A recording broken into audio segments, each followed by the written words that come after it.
नमस्कार। प्रस्तुत है आज का चिंतन। रियासत काफ़ी छोटी थी, लेकिन वहाँ के खलीफा महमूद की कर्तव्यपरायणता ने उसे धन धान्य से समृद्ध कर रखा था। एक रात जब वह सोने चला तो उसने अलमारी के पीछे छिपे व्यक्ति को देखा।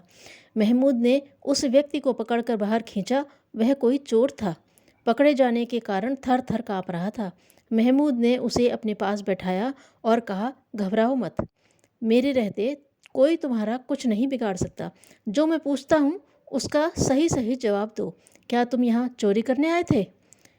जी हाँ हुजूर, मैं इसी बदनीयत से यहाँ आया था, चोर ने कहा।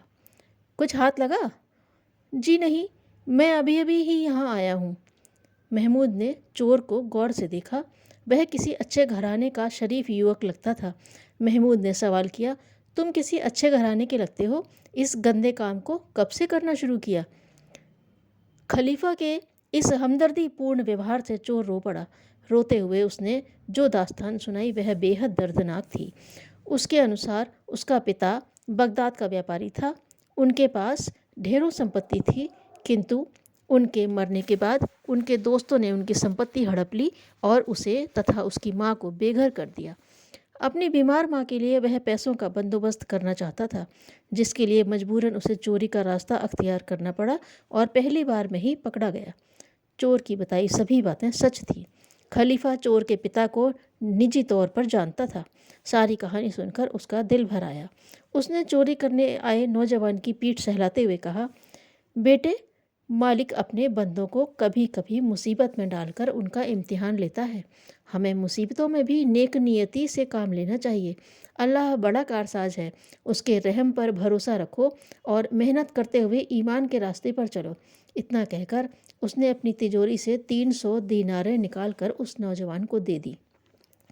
300 दीनारें उसके लिए काफ़ी थीं। कम में ही माँ का इलाज हो गया। बाकी रकम लेकर वह महमूद के पास वापस करने के लिए आया। महमूद ने बाकी रकम लेने से मना कर दिया और कहा, बेटे, इन पैसों का मैं क्या करूँगा? तुम इन पैसों से जायकेदार फल खरीद लाओ। मैं जगह बताए दे रहा हूँ, वहीं बैठकर बेचो। इससे तुम्हें रोज़ जो आमदनी होगी उससे तुम अपना और माँ का पेट भरना। नौजवान को महमूद का यह विचार अच्छा लगा। उसने बताई गई जगह पर फलों की दुकान खोल ली। धीरे धीरे दुकान चल निकली। कुछ दिनों बाद उसने फलों का धंधा बंद करके सूखे मेवों का व्यापार शुरू कर दिया। इसी बीच उसकी माँ मर गई, लेकिन तब तक कारोबार में काफ़ी तरक्की होने के कारण वह पास की एक बड़ी रियासत में रहने लगा। इस घटना को 14 वर्ष बीत गए। खलीफा महमूद बूढ़ा हो चला था। उसके लड़के थे नहीं जो काम संभालते थे। काम न संभाल पाने के कारण रियासत उसके हाथ से निकल गई थी। हवेली और कुछ जमा पूंजी के सिवाय उसके पास कुछ नहीं था। उधर कभी चोरी करने आया वह नौजवान मुल्क का बहुत बड़ा व्यापारी बन गया था। उसका व्यापार पास के कई मुल्कों तक फैल चुका था। लोग उसे शेख हाशिम अली के नाम से जानने लगे थे।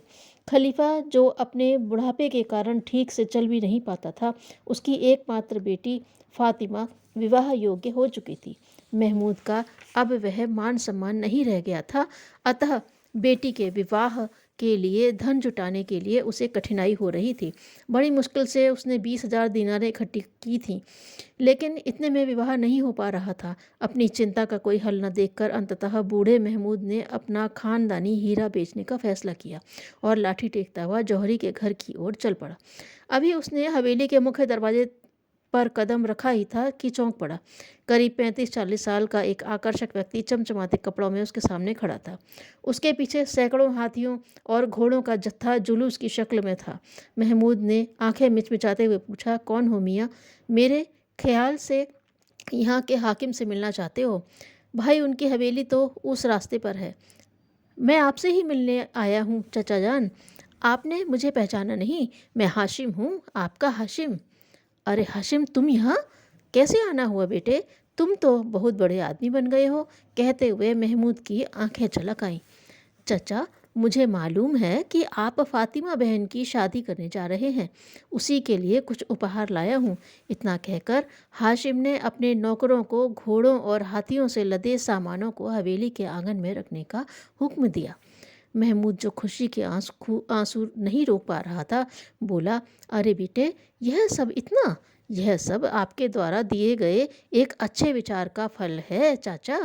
आपकी सलाह मानकर मैं मेहनत और ईमान के रास्ते पर चला और आज इस मुकाम पर हूँ। यह मैं अपने निजी अनुभव के आधार पर कह सकता हूँ कि अच्छे विचार को अपनाने, उस पर चलने से बड़ा सबब और कुछ नहीं। मैंने तो सिर्फ एक अच्छे विचार को अपनाया।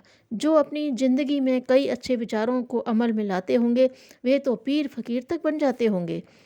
ठीक कहते हो बेटे, अच्छे विचारों से बढ़कर इस दुनिया में कुछ नहीं। जो इन पर अमल करते हैं उनके लिए दुनिया की दौलत से लेकर रूहानी सुकून तक सब कुछ हासिल हो जाता है। अल्लाह के नूर का नज़ारा भी उनके लिए मुश्किल नहीं। अपनी बात पूरी करते हुए महमूद ने उसे गले से लगा लिया। हज़रत मूसा बीमार पड़े। उन्होंने अल्लाह से नजात के लिए दुआ मांगी। अल्लाह ने उनकी दुआ सुनी और अच्छा कर दिया। मूसा फिर बीमार पड़े और उन्होंने फिर दुआ मांगी। अब की बार अल्लाह ने संदेश भेजा कि हकीम बू अली सोना के पास जा और उससे इलाज करा। मूसा गिड़गिड़ाए और कहने लगे, आप सर्वशक्तिमान हैं, आप ही अच्छा क्यों नहीं कर देते?